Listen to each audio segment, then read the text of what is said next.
gente, tudo bem? Hoje nós estamos aqui para poder falar de um tema muito importante para as empresas, né, que é a questão do assédio. Estamos aqui com o Gustavo, que é especialista na área de segurança do trabalho, com o Frederico, que é advogado, também especialista na área de trabalhista e também empresarial, né, atende algumas empresas.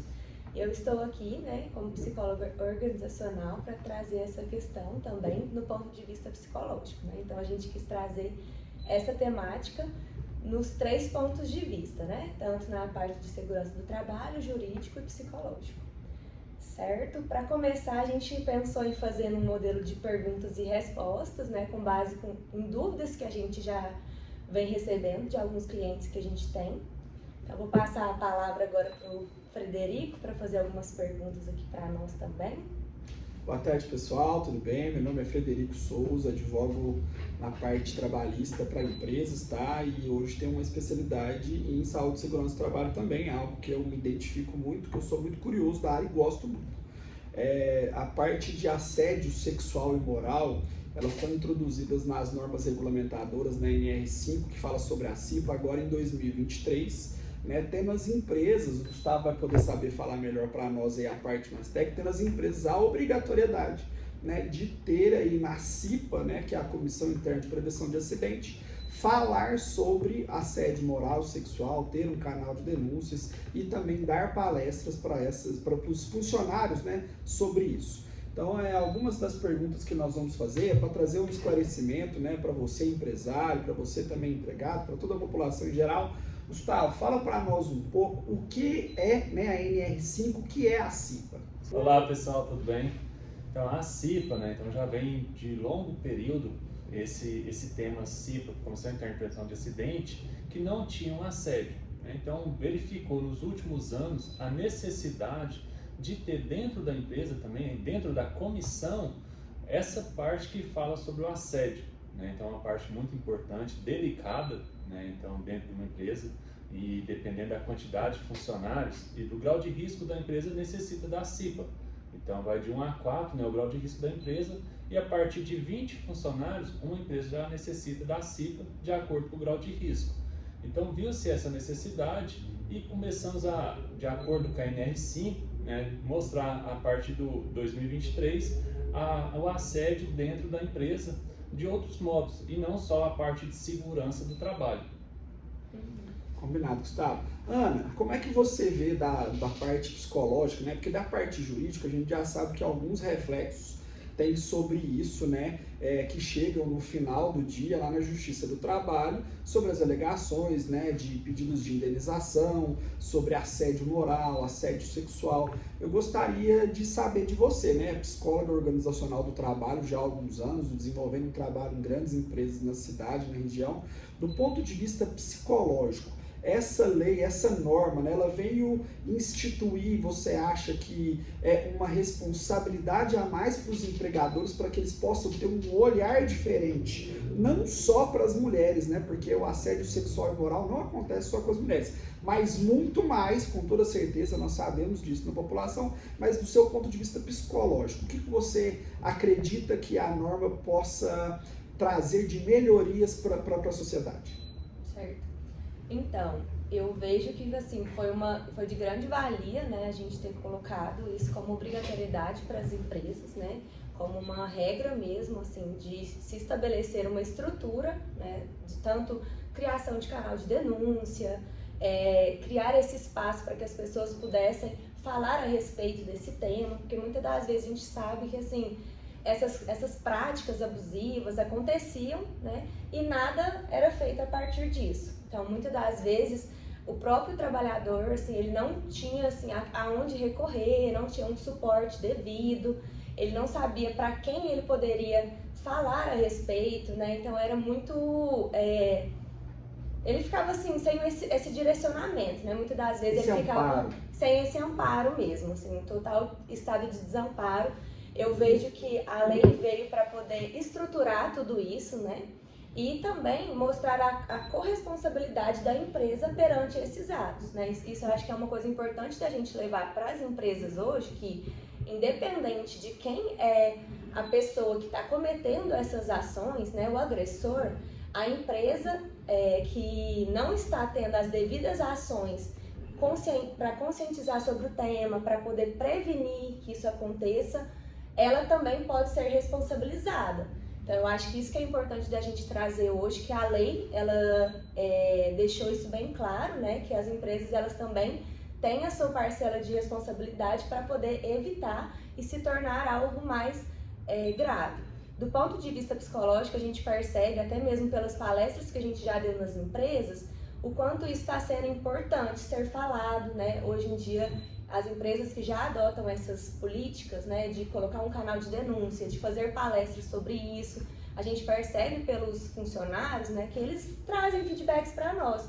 Nossa, está sendo muito legal, agora as pessoas estão falando mais a respeito, eu estou conseguindo identificar, porque eu vejo que antes, assim, não sabia nem identificar o que é assédio, o que não é, muitas das vezes ficava acontecendo aquela ação e a empresa mesmo às vezes era conivente, ou às vezes falava que era só uma brincadeira, que não era um crime, que era normal, Passando né? aquele pano. Passando aquele pano. Muitas das vezes, até mesmo pela nossa cultura, se a gente for pegar para poder avaliar, né, na literatura, muitas das vezes a cultura brasileira ela tem disso, né? Assim, então, eu acho que veio como um importante, assim, avanço mesmo, né, na parte de segurança do trabalho.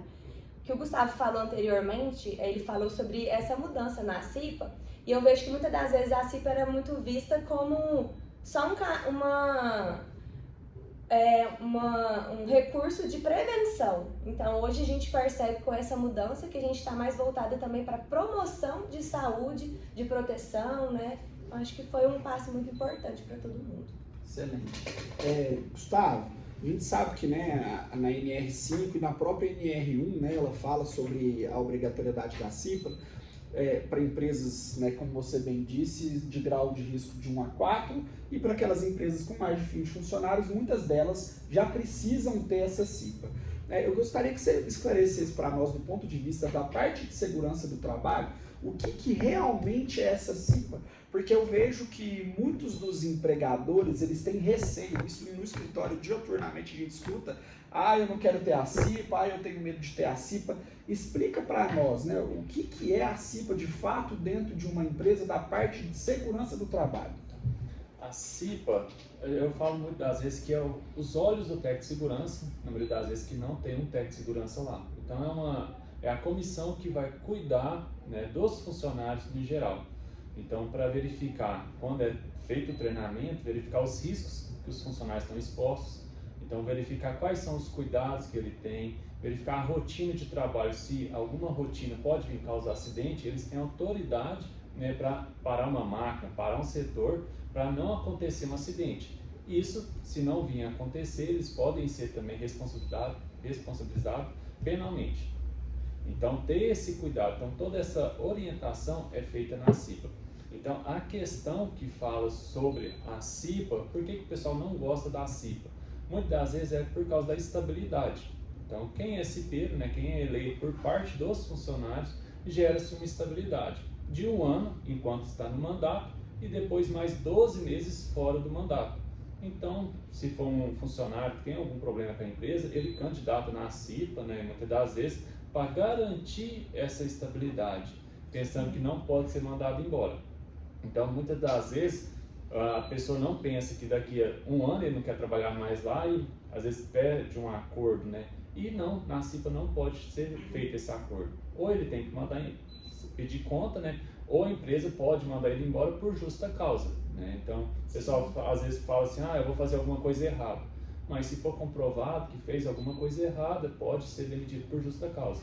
Então está no direito da empresa também. E aí eu vejo que essa informação do Gustavo, esse esclarecimento é muito importante, né? Porque o empregador, com esse receio de não se instalar a CIPA, ele descumpre primeiramente uma obrigação de lei, que ele inclusive pode ser multado e penalizado em caso de uma fiscalização do Ministério do Trabalho, do Ministério Público do Trabalho. Então esse é um ponto, já que ele já está descumprindo uma lei, já sai com essa dificuldade aí, com esse problema. Ele deixa de ter dentro da empresa uma comissão a mais fiscalizadora desse ambiente de trabalho para ajudar o ambiente de trabalho.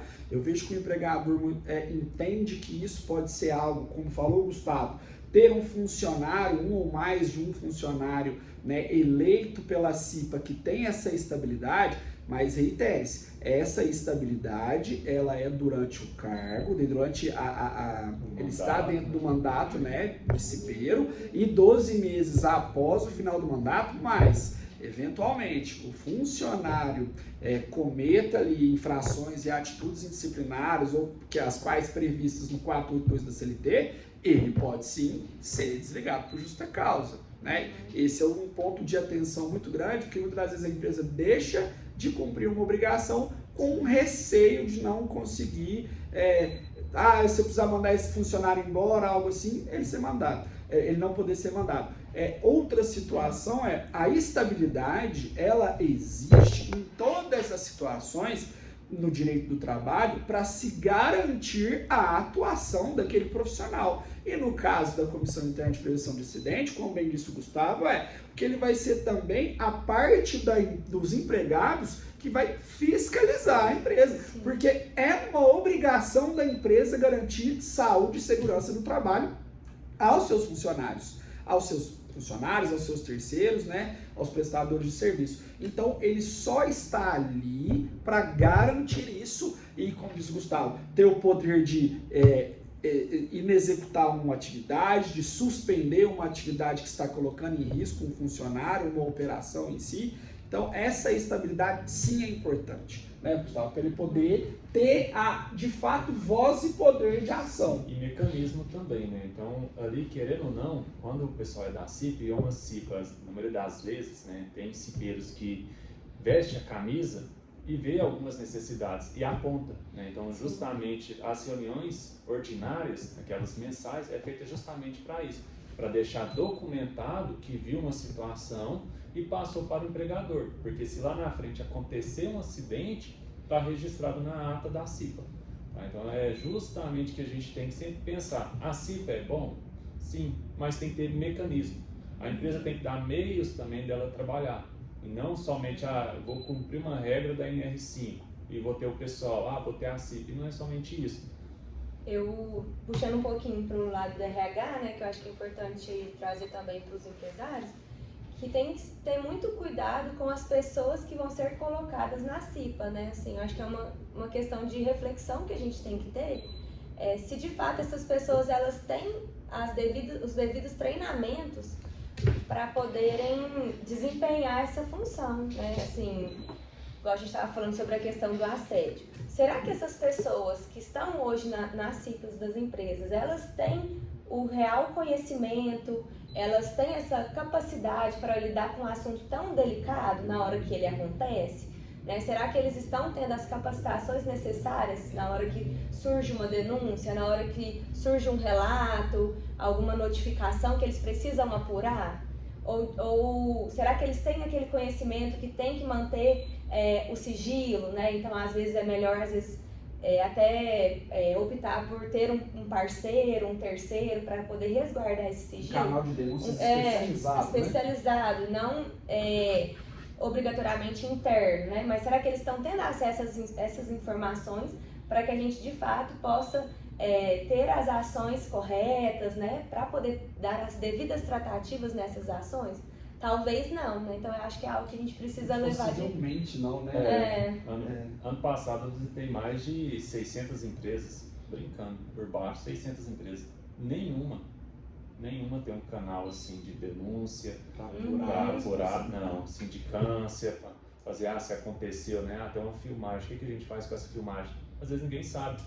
Eu até, antes de chamar uma atenção para aqui de um pedido, falando sobre isso, eu advogo para uma empresa que aconteceu um fato recente, né, de uma ofensa moral de um funcionário para outro em razão da orientação sexual dele, e aí apurando-se internamente, o próprio funcionário, olha o absurdo que chegamos da cultura que você falou no início. Sim. O funcionário entendia que estava tudo bem para ele, porque ele já estava acostumado com aquela situação. E de um outro lado, o ofensor, ele achava que está tudo normal, que era algo...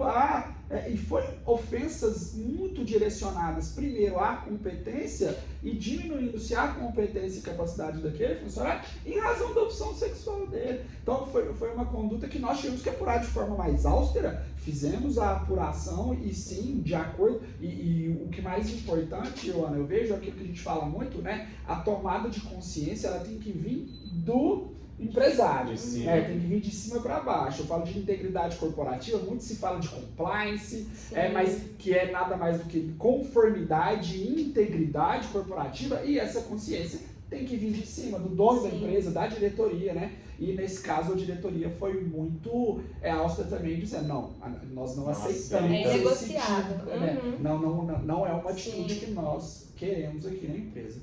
E aí, Ana, até para a gente trazer isso que você disse das palestras, dentro da CIPA existe a necessidade, né, expressa de que a empresa promova a CIPAT, que é a Semana Interna de Prevenção de Acidente de Trabalho.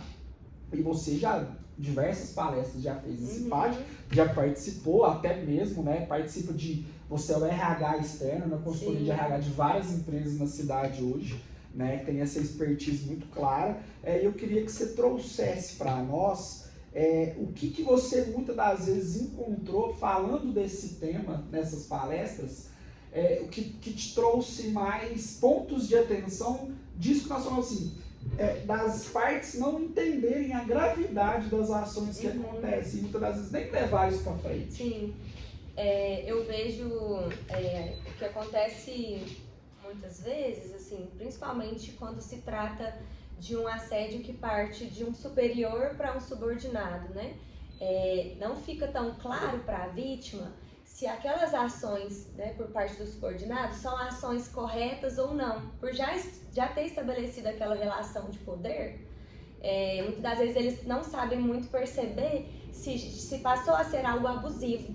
Então, por exemplo, quando a gente fala de, né, assim, uma sobrecarga de atividades, será que a forma como eles estão me delegando, né, a quantidade de volume, tem até um dos exemplos de assédio moral, de você passar muitas demandas, muitas tarefas num prazo muito curto, que é impossível da pessoa conseguir atender. Muitas das vezes você vai, todo dia, a jornada do funcionário acaba às 6 horas, dá lá 5h50, todo dia 5h50, toma mais coisa. Mas essa lista aqui para você fazer isso reiteradamente, né? Acho que isso é importante a gente colocar. Sim. O assédio moral, ele acontece, né, de forma sistemática, quando tem uma frequência. Então, fica no colaborador, que eles trazem pra gente, essa dúvida. Será que o que ele fez, que ele me delegou, né, que ele está fazendo comigo todo dia, isso já é assédio ou não? Ou está dentro do poder diretivo da empresa? Isso, exatamente. Igual aquela questão também, eu acho que você vai conseguir falar mais a respeito disso, quando esbarra nas questões de regras, né, trabalhistas mesmo. Então, por exemplo, todo dia o meu gestor pede para eu fazer 20 minutos de almoço.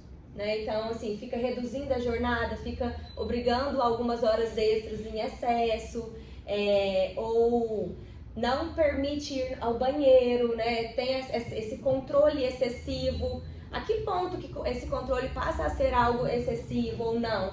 Então fica confuso às vezes para o funcionário, e é isso que eles trazem muito para a gente. E em razão, muitas das vezes, de políticas não tão claras dentro das empresas.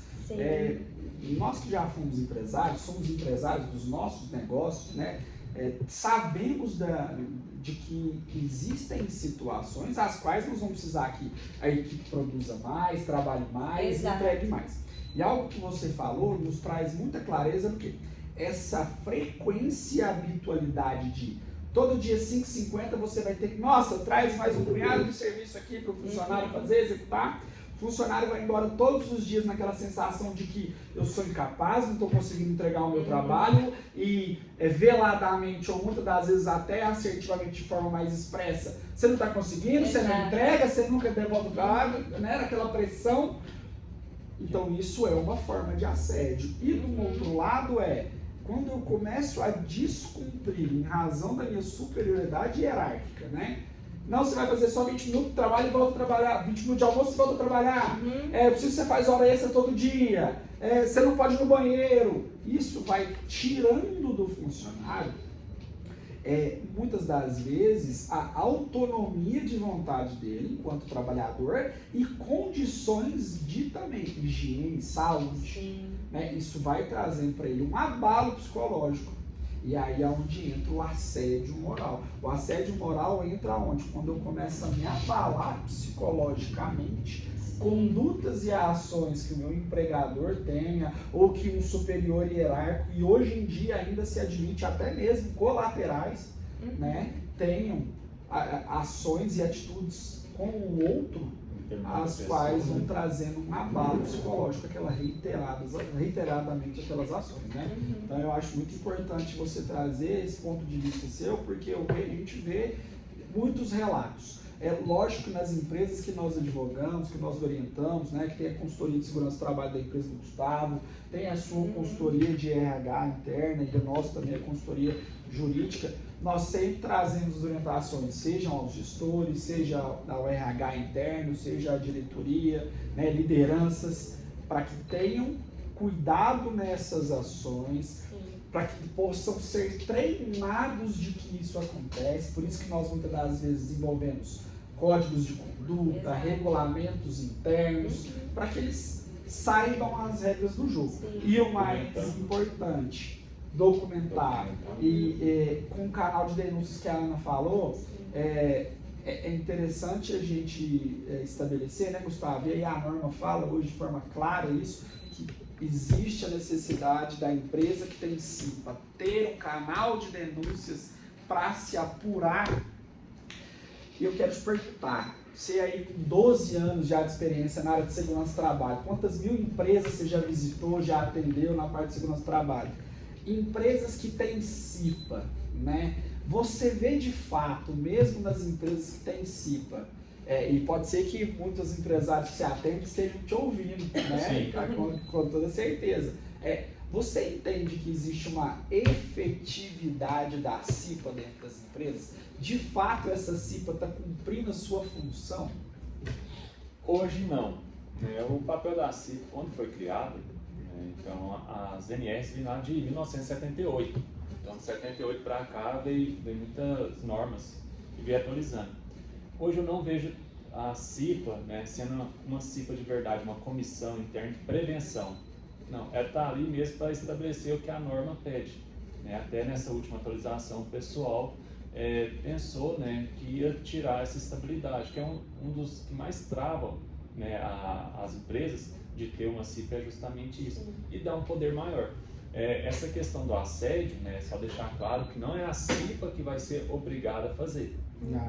Então é sempre deixar claro que é a empresa, que é a responsabilidade dela fazer isso. A empresa que tem CIPA tem a obrigatoriedade de ter um canal de denúncia. Sim, justamente. Então, senão eu vou pegar a CIPA, que eu já tenho que cuidar da prevenção, olhar o EPI do funcionário, e agora cuidar dessa questão do assédio, porque muitas das vezes, igual a Ana falou, não tem o conhecimento técnico para isso. Para falar assim, esse aqui é um assédio moral, esse aqui, até que ponto que é. Tratar isso como tratar juridicamente. Né? Sim, justamente. As únicas empresas que eu vi, mas que não tinha CIPA, mas que teve essa questão do assédio, mas que foi gravado também. Então uma brincadeira, se diz brincadeira, que uma outra pessoa não gostou. Então foi feita essa sindicância, então foi feita toda essa análise. Teve até caso de polícia, a polícia militar, a polícia civil teve que fazer essa investigação, a polícia civil, deu justa causa para o menino, mas está tudo resguardado da empresa. Mas a partir do momento que quando tem a CIPA, não é o papel da CIPA ir lá investigar. Tá? Então tem que ter esse canal justamente de denúncia, então como evitar, então a gente sempre está lembrando, como palestras, que é o primordial. É igual a gente tá conversando aqui, eu tava pensando na Amado Batista. Na música. Não, tem a música da secretária. Né? O cara é patrão, né, e fala da secretária. Então, dependendo das ações que ele vai fazer, ele pensa, será Que eu posso. que eu posso? Sim. Então, eu tava pensando justamente isso. A música dele tem 300 anos, né? Vamos Antes falar. de Cristo. Visionário. Então, já pensava nisso. Então era justamente isso, esse cuidado. Mas hoje a CIPA, o papel dela não é, o que eu vejo, né, no que eu ando bastante, não está sendo exercido da forma que o pessoal queria, né, que foi pensado isso lá atrás, né, que é um grupo de pessoas envolvidas, né, de trabalhadores, para prevenir o acidente. Então, muitas das vezes, essas consultorias que eu realizo é justamente dar uma linha de pensamento, uma linha de ação, né, um cronograma de ações que montamos para estar seguindo. Mas isso muitas das vezes são a gerência, os líderes de cada setor. Antes de eu passar para uma pergunta que eu acho importante, eu queria te fazer uma pergunta, Gustavo. Eu já tenho a minha visão jurídica sobre isso, mas você acha que falta de vontade, desculpa a redundância, né? Acha que falta de vontade? Você acha que falta de vontade do empresário em instituir programas de segurança do trabalho e investir em programas de segurança do trabalho dentro das empresas, saúde e segurança dentro das empresas, ou você entende que é uma falta de conscientização e de mais informação sobre isso? Eu tenho meu ponto de vista, depois eu posso falar, quero saber. Eu acho que é uma somatória e depende muito do ramo de atividade. Por exemplo, tem empresas que eu tomo conta que tem quase 200 funcionários. E lá ela é fiscalizada porque ela presta serviço para uma empresa maior, uma multinacional. E tem as auditorias. Então, obrigatoriamente, ela tem que estar seguindo todas as normas, né, que é cabíveis a ela. Mas tem outra empresa que tem, às vezes, a mesma quantidade de funcionários que não presta serviço para as outras pessoas diretamente. E lá ele quer o quê? Ele só quer o ASO. Ele só sabe que tem que fazer um exame admissional. Então não sabe que tem que fazer a documentação. Aí nisso falta o quê? Orientação. Então às vezes são 2 meses. E tem pessoas que têm o conhecimento, né, que sabe que precisa da documentação, mas também que fala, eu só vou fazer quando for fiscalizado. Então tem essas 3 situações, vamos falar assim. Tem que hoje o governo ele não consegue fiscalizar, de uma forma ampla. Surgiu o E-Social justamente para tentar filtrar algumas informações, mas hoje eu vejo que as empresas terceiras, né, que olham mais essa parte de segurança, né? Então essas multinacionais que contratam o serviço de outras empresas, elas são as maiores fiscalizadoras. Ana, para a gente falar sobre palestras, né? Como você vê que as empresas poderiam investir mais nisso?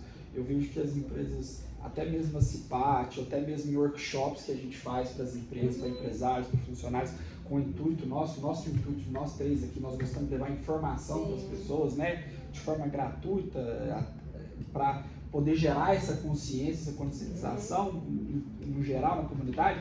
O que você entende, né? Quais seriam os temas mais importantes que você vê da parte psicológica para funcionários que precisam ainda ser muito falados dentro das empresas, porque existe um tabu muito grande? Certo. Antes de responder essa pergunta, só respondendo também a minha opinião sobre a pergunta que você fez para o Gustavo. Desculpa. Não, eu sei, só para fazer o gancho. Não, eu tava fazendo o gancho. Porque eu acho que dá para ligar as duas. Eu vejo que falta também a implementação dessa cultura de segurança. E isso, assim, dá pra gente jogar totalmente a culpa, né, no empresário. Né? Tipo assim, nossa, é uma falta de vontade ou não, né?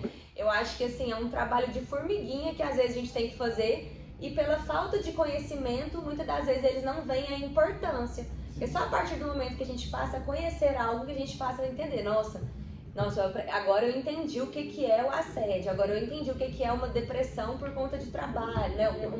Alguma doença relacionada ao trabalho, né? Então, um burnout, exato. Então, às vezes é por um desconhecimento mesmo. E às vezes quando a gente vai lá e leva essa informação, que eles dão naquele clique.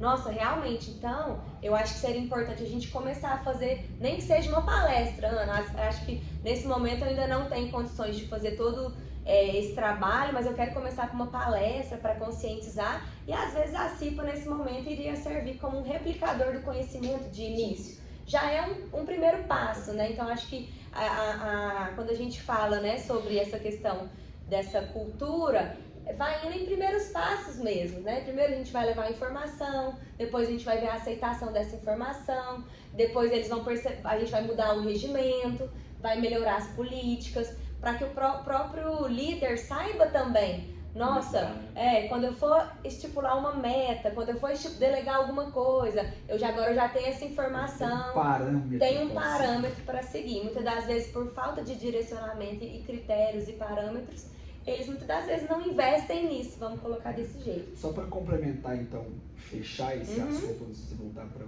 quais seriam os temas que seriam mais importantes, a minha opinião é de que não falta vontade do empresário, não, tá? A minha opinião é de que falta conscientização, por isso que você falou, falta de cultura. E essa conscientização eu entendo pelo tanto de legislação que nós temos no país, seja ela trabalhista, que muda toda hora, seja ela tributária, seja ela a parte das próprias atividades específicas daquela burocracia, né? Tem muito. Não falta vontade, porque o empresário, a vontade dele quando ele sai de casa de manhã, quando ele abriu qualquer empresa, é ter sucesso, é ter lucro, é produzir trabalho, emprego, renda para outras famílias. Ele tem esse propósito, a grande maioria tem esse. Então, falta a informação e a conscientização. E aí eu venho entendendo nos últimos anos que assim, a pessoa ela é totalmente inconsciente. E aí, quem tem a responsabilidade de produzir ou de informar? Quem detém o conhecimento. Sim. Eu sou um empresário de um ramo X, eu não tenho conhecimento de direito do trabalho, de segurança do trabalho, de psicologia do trabalho. Sim. Então, nós temos a obrigação e o dever de informar. Sim. Porque a partir daí eu fiquei informado, eu fiquei ciente da dor, ciente da solução e me tornei consciente. Exato. E aí, conscientemente da situação, aí eu posso decidir se eu vou ter a falta de vontade de executar ou não. Então eu sempre acho que primeiramente, a falta da informação, que acho que é nossa obrigação trazer de forma gratuita, né, trazer essa informação. Então aí, agora volta para nós nas palestras e nos temas. Certo. Eu vejo que muitas das CIPAs antigamente, né, o Gustavo sabe mais sobre esse assunto, né, assim, a área de domínio dele, muitas das vezes os temas eram, né, as NRs, né, a questão da ergonomia, né, que são muito importantes, mas esses novos temas muitas das vezes não era colocado, né, hoje em dia que está se falando do assédio, do burnout que você citou, então eu vejo que hoje é importante acrescentar, não vejo em tirar, né, acrescentar outros temas, né, relacionados à saúde mental, né, igual você falou que eu vejo que tem muitas empresas ainda que veem como um tabu, mesmo a gente tendo diversas pesquisas demonstrando o número de afastamentos, o tanto que aumentou os afastamentos por CID relacionados a doenças de saúde mental, né, tá lá para todo mundo ver, né, assim. Depressão, ansiedade é a doença da geração, né. E então assim, eu vejo que tratar sobre essas temáticas mesmo, tratar sobre violências, que não somente o assédio, porque a CIPA também fala sobre isso, assédio e outros tipos de violência, a questão da discriminação, falar sobre diversidade e inclusão, falar sobre o burnout, falar sobre comunicação, outros tipos de comunicação alternativas, né? Não violentas. Então assim, não é só também a gente dar um passo a mais, não é só também informar sobre o que acontece de errado, mas também dar palestras e treinamentos de como fazer o correto, né? Então acho que a gente já vai estar num upgrade ali, né? Assim, não passa além. O mínimo é isso. Falar sobre o que fazer e o que não fazer. Exato. Então acho que falta muito, sim, as empresas trazerem também esses novos temas, né? E eu acho que a gente tem que caminhar junto com o funcionário e com o empresário. Não precisa ser um contra o outro, né? Nós temos que ser uma ponte, né? Nós, profissionais da área, temos que ser uma ponte entre o time e o gestor, para que tudo possa andar Porque, de fato, uma empresa com funcionários que não estão saudáveis afeta no clima, né? Afeta no nível de satisfação, afeta na produtividade, no desempenho. Isso a gente consegue medir, não é da nossa cabeça. A gente tem indicadores. Exatamente. Né? Então, assim, é lógico que a nossa conversa com o empresário vai ser de um jeito, a nossa conversa com o funcionário vai ser de outro. Mas a gente, pro empresário, vai demonstrar, assim, o tanto que é importante e fundamental uma empresa estar saudável em todos os seus pontos de vista.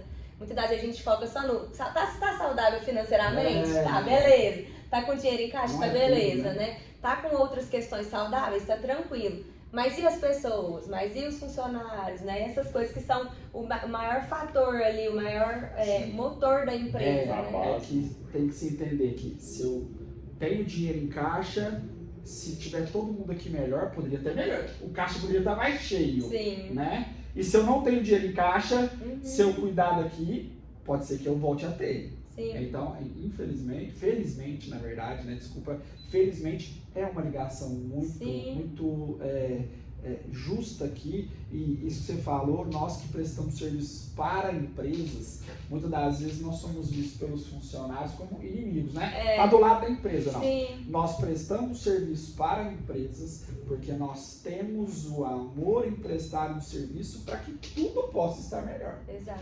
A empresa em si é um cuidado nosso, que os funcionários estão dentro da empresa. Resguardar, né? Nós orientando sobre a parte trabalhista, de rotinas, né? O Gustavo sobre a parte de saúde, segurança do trabalho, a Ana sobre a parte organizacional, de toda essa dinâmica, mas é porque não tem jeito, a gente não consegue ter uma empresa sem funcionários e funcionários sem uma empresa, não dá pra gente dissociar, tá?